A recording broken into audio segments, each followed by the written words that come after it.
Hey guys, welcome to the Talk of Fame podcast. I'm your host, Kai Martini, and today we have a very rare two guest episode.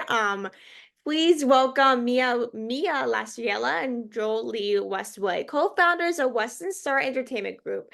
Mia is an American screenwriter and director based in New York City. She's currently attending Pace University, pursuing a Bachelor of Arts in Film Studies. She is best known for directorial and writing work for Just One Thing campaign featuring Alysia Reiner and her independent projects Wake Up and Strangers.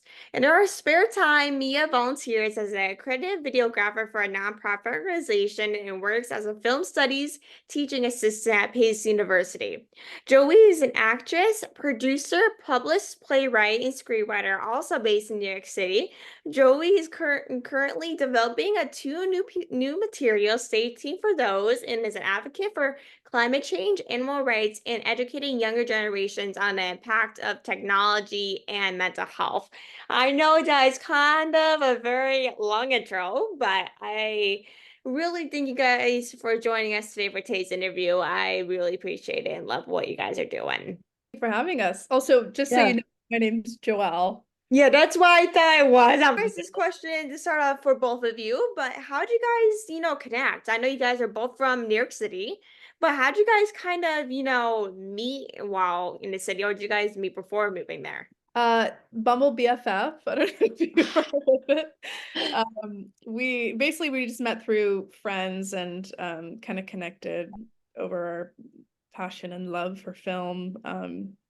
And kind of the rest is history. I don't know. It was a very kind of normal meeting in New York. I know with New York City, it's such a big city that you're like, I need to meet everyone. It's so hard to know everyone since it's such a big city. Yeah, definitely. We got very lucky. We met through mutual friends through Bumble BFF, Joel mentioned. It was an app that was quite helpful during COVID when it was hard to meet people in person. Um, and yeah, the rest is history. We've grown very close, having been in the same industry, and yeah, it's all worked out since then.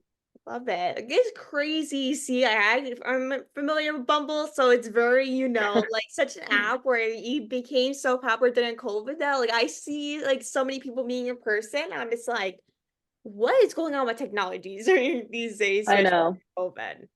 Seems Yeah. so unlikely, but It's here we are. crazy. But like, how do you guys usually develop stories as a screenwriter? I know you guys are probably very different in terms of writing, but how do you guys kind of develop stories when you guys are writing for a TV show or whatever it is? Well, we do a lot of feature and narrative based work, shorts as well, but finding a good writing partner can be really challenging. And writers often see themselves as lone wolves in this industry. But with Joelle, I got really lucky. And, back in 2022, she had this amazing idea for a fantastical feature drama that I thought was brilliant. And she asked me to help her write it. And I was really honored. And together we spent, over a year fleshing out that first story, which can be a really difficult process. But obviously, I'm glad I had a partner through that, because at times when you're wrought for ideas or feeling uninspired, it's challenging to keep the momentum. And some of my past writing mentors have said anyone can start a script, but finishing one is the mark of a good screenwriter. So yeah. I know with being a screenwriter, I know with writing, I'm not the best writer. I'm sure you guys are much better than me. I'm so bad at writing. But I know when starting a writing project, I know I can't finish any because I'm just like, this too hard. But how do you guys usually just, start from scratch into the finishing project? I know you guys worked on a writing project, like this writing thing in 2022, but how do you guys kind of go from scratch to finish through that project? I don't know. I think like scripts are never really finished. Mia and I have done projects where we wrote it, we shot it, it's been edited, and we look back and we're like, I wish we included this line, or I wish we did this. And so I think when you're working with a story, it's like you always are thinking about it and it's never really finished. But when we know we're overwriting and we're getting too much into the details of things, I think sometimes that's a good indicator of it's time to stop. Or if you ask people their opinions and if you have too many other opinions in your script and it's kind of muddling the main story, that happens sometimes. So I think just knowing when to stop is probably the best way to decide it's, you know, finished and ready to shoot. Yeah, definitely. Like I know, like of course when I like with a lot of TV shows and films, people are oftentimes adding to the script and writing and editing during filming, which is like not very rare. Like it's very rare to see that happen. It's not like you said, all scripts are usually not exactly finished. It's always, sometimes people change it during filming, or sometimes after they're done, like in post-production, they have to redo scripts again and start doing things. So it's really just, it never ends, it seems like, and this never ends. It really doesn't. I like what you said about, feeling like things change on the day. That's something that I was thinking about after Joelle said, just knowing when to stop, because things really do. I mean, you're really on the day, you're making changes, and that's kind of the beauty of this art form. And I think it really also comes down to just like having confidence in your work, and having faith in the creative ideas that you've brought and your storytelling abilities. And that's when you know to stop. And when the overwriting has happened, is when you just really have confidence in your own opinion and your own ideas. And I think that's something Joelle and I have really honed and continue to work towards in Mhm. our writing. Yeah, and it's really, writer's institution, I'll probably call it. I know a lot of people usually call it writer's institution because, of course, being a writer, you just know when directly to stop, or whenever you're going exaggerating, or, you wrote a little, you think you wrote a lot. So it's really just knowing when to, stop or when to keep going is the biggest, thing that I currently struggle with writing, is that like you just don't know when to start or actually when to stop is the two biggest struggles I found. Yeah. Yeah. How do you guys, realize when the script is finished? Like of course, you kind of touched on this a little earlier, but I know when filming, like you guys change a lot of things during filming, adding and losing a bunch of things. But when you guys are maybe post-production or even like pre-production, do you guys ever, change a lot during before filming, or is it kind of like, very up in the air, you guys don't really change anything? I think Joelle said it well. A script is just never finished, truthfully. And oftentimes, writers, if we're lucky, we have the chance to make changes on the day. But if you're talking more in the sense of when a script is in a good place to sell or to shoot, I think it comes down to collecting that feedback from people to an extent, seeing that what's possible, and getting feedback on your story arcs and your dialogue, and generally on your ideas, and then submitting it to labs and festivals to see kind of if the world agrees with you and if they think your ideas are ready. But again, I think it's really just a game of chance. I mean, you never know what people are going to like and what they don't. So it just comes down to believing in what you can do and doing it for yourself. And that's something that we pride ourselves in, is just making things, despite outer opinion. I think we've gotten great feedback on some of our previous stories, but it just comes down to, if you want something to work, if you want it to be made, you just have to get the words off the page and onto the camera.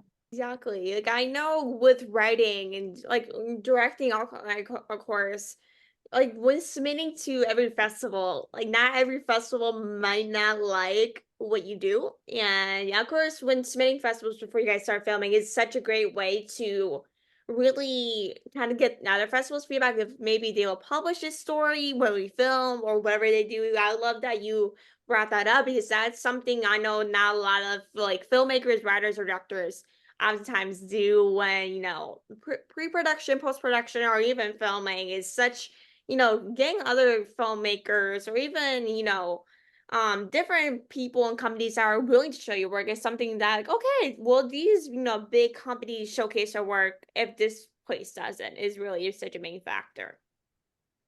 Yeah, definitely. And Western Star Entertainment Group is something that came from that. I mean, the origins of our story just comes from feeling like we had this house of creative projects, this slate of ideas that we wanted made. And I received a lot of mentorship from an experienced female producer that I used to work for, Marissa Vitale, who really encouraged me to pursue our ideas and not wait around for someone else to care. And Joelle, being as driven as she was, the two of us together feeling like, we had something and we were able to bring Western Star to life, and therefore our own ideas. And we just have spent the past year and will continue to spend our time fighting for our ideas and telling people about them and being as loud and proud as we can as young female creators in this industry. And it comes down to doing it yourself at the end of the day. Agreed. Agreed. I totally agree with that. Well You said that said. perfectly. But as you said before, you guys are co-founders of Western Star Entertainment Group. What is kind of the story behind the company? Because of course, with being young and starting a company, it's crazy to micromanage so many clients and making your way kind of towards different companies getting your name out there. But what is kind of like the story behind starting a company? I mean, yeah, I think Mia said it well. We just had so many creative projects that we wanted done. And Mia's also director and I'm an actress, as you mentioned. And so we just weren't getting work in those career paths. And so we were just making our own stories where we could, and knew that we wanted to be a part of the process for these larger features and projects that we couldn't afford to invest in ourselves. And so the company kind of created itself in that way. And now we're here.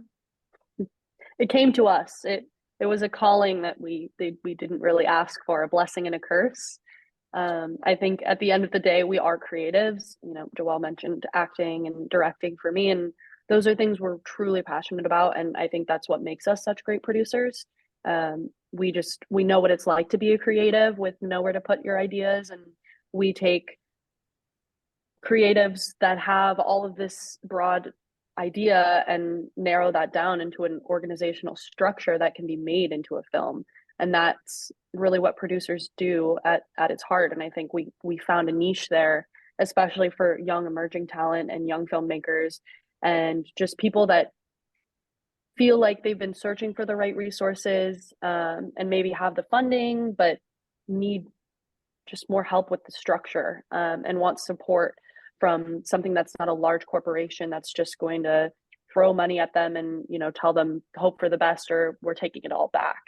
And so we might not have the funds to offer, but we certainly have the passion and the confidence to get those types of projects made. Yeah, and that is seriously the most important thing, I think, for everyone, whether it's their company or a producer or something, because not a lot of, people get these type of projects. I know specifically women, I know people really just, define different genders or roles, have specific genders, do certain roles, whether it's like a lawyer, an athlete, or whatever it is. There's always specific roles for different people. But of course, being a female in the industry, it can be difficult by all means. I see basically most of the stuff, and it really can be so difficult. But you guys have an all-female production company, right? Yeah. As of now, yeah. Awesome. Like, why did you guys, of course, with being divided, which is amazing, but why did you guys kind of choose an all-female production company? Of course, with being female, populating a company, like it's all driven by women, you kind of get so many ideas, but why did you guys kind of choose to have an all-female, led production company? Well, I want to clarify that we have employees that are non-female identifying. So we're not completely, only women, although that would be awesome. But we just don't experience a lot of women behind the camera. I think this year was really special.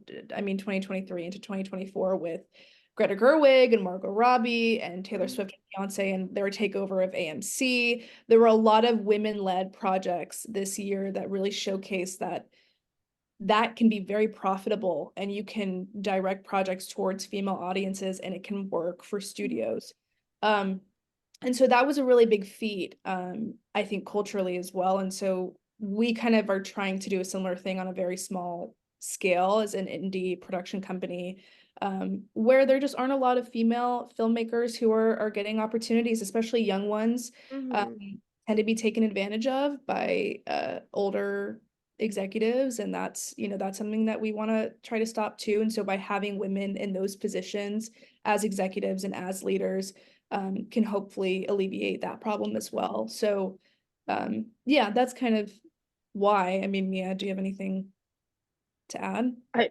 I think that that's very well said. I think for us, it's really, I mean, we know what that's like. We know what it's like to be a young, inexperienced female filmmaker or female creative that's dealing with the bigger, higher powers that, have been in this industry for a long time, and breaking through that barrier can be extremely challenging, and they do not make it easier on you. And I think we've really learned to take our gender and our fresh faces in stride and make it work for us. And so I think female identifying and non-binary individuals are not getting the same opportunities. I mean, that's just a fact. They're not getting the same opportunities that males in this industry have in the past, and we want to be active participants in changing that.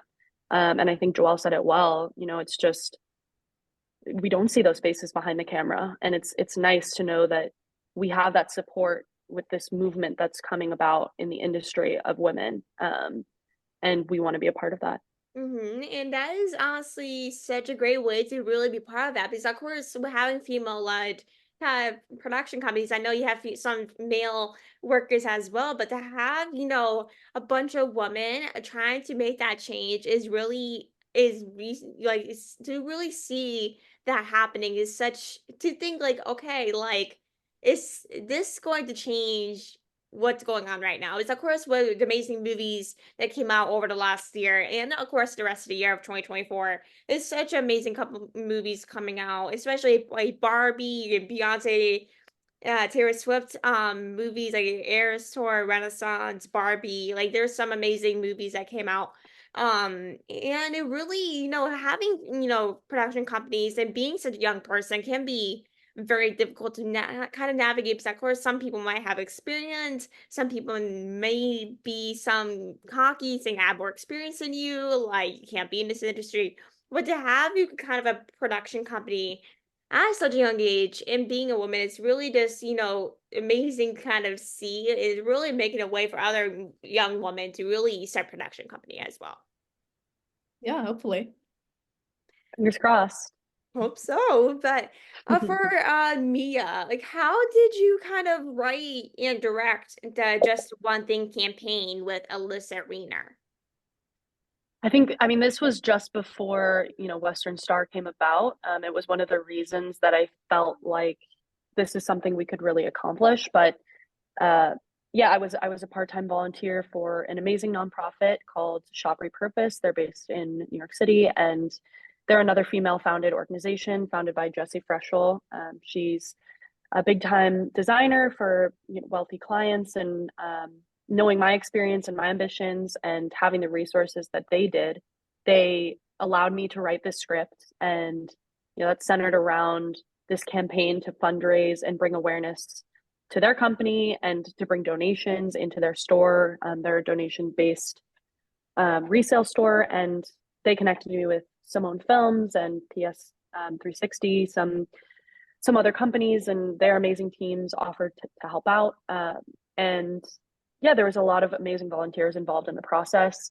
I was lucky enough to be able to direct that. I'm really thankful that they trusted my vision. But yeah, I mean, pretty much immediately after that was Western Star. So it kind of propelled me into that industry even further, made me believe even more so that this is something that I could do.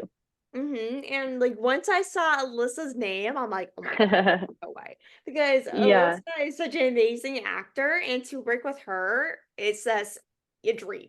I know for a lot of people. yeah, absolutely. Alysia Reiner is very talented, and honestly, having her a part of it was really sheer luck. Mhm. Jessie has a great connection with her, and she has a great connection with Shop Repurpose, and I was very fortunate to have had that opportunity to direct her, and she was so amenable to the process and to the fact that, you know, this was an early project for me. So yeah, I was really lucky, and we have continued to work with really great talent, people like JT Austin and Justin Hudon on projects that Western Star has made. And so it just, again, renewed my confidence that Western Star could be something really great, and we get to work with such amazing talent. Yeah, 100%. And before we wrap up, like, do you guys have any upcoming projects this year or anything that you guys are kind of working on currently? Mia, you A wanna lot of take things, yeah. Um, yeah, we have some great stuff coming up. I mean, Joelle is working on 2 musical projects right now, that I'm so happy to be supporting, and those are going very well. We have a short film narrative project that we're working on this weekend. It's executive produced by Alex Denoris Jr., who has worked on Revenant and Birdman, and has some amazing talent, Jerry Bannon, um, among others. And yeah, that's the project we have coming up actually this week. And then we have another project coming up later in the month that has some really cool narrative driven prospect. And the executive producer and writer for that project is a really talented emerging filmmaker. So yeah, we're looking forward to that, and hopefully more projects to come. I'm writing, directing some things. Joelle and I are writing together constantly, putting ideas around, rattling them in the brain. So we hope to have quite a few projects up this year, and definitely hoping to have a feature project up this year. No, it's so interesting. I have to check those out when they're released and available. But Yeah. I really appreciate you guys coming on and joining us. I love everything you guys are doing, especially being so young. It's brilliant. So amazing to see kind of, our generation really actually, doing such amazing things. And I really want to thank you guys for everything you guys are doing. It's definitely, impacting so many people. I know after the sack of the strike, I know a lot of people are looking for different projects and everything. So I really, really appreciate you guys coming on and chatting with us about everything you guys are doing. And I know a lot of our listeners would take so much out of this. So I really appreciate it. Yeah, Thank you like so much for having us. yeah. Yeah. And check us out on our social medias. Western Star Entertainment. WesternStarEntertainment.com. Yes. Yes, go check We're it always out. looking, yeah, we're always looking for young, passionate, enthusiastic individuals who'd like to work in the film industry and haven't found their way in. So Western Star Entertainment Group, look us up. Ooh, go check it out, guys. You heard them there. But thank you guys for listening. Stay tuned for the next episode. We have some amazing guests lined up, so make sure to stay tuned. But thank you guys for joining us and have a good rest of your day. You too. Thank you so much.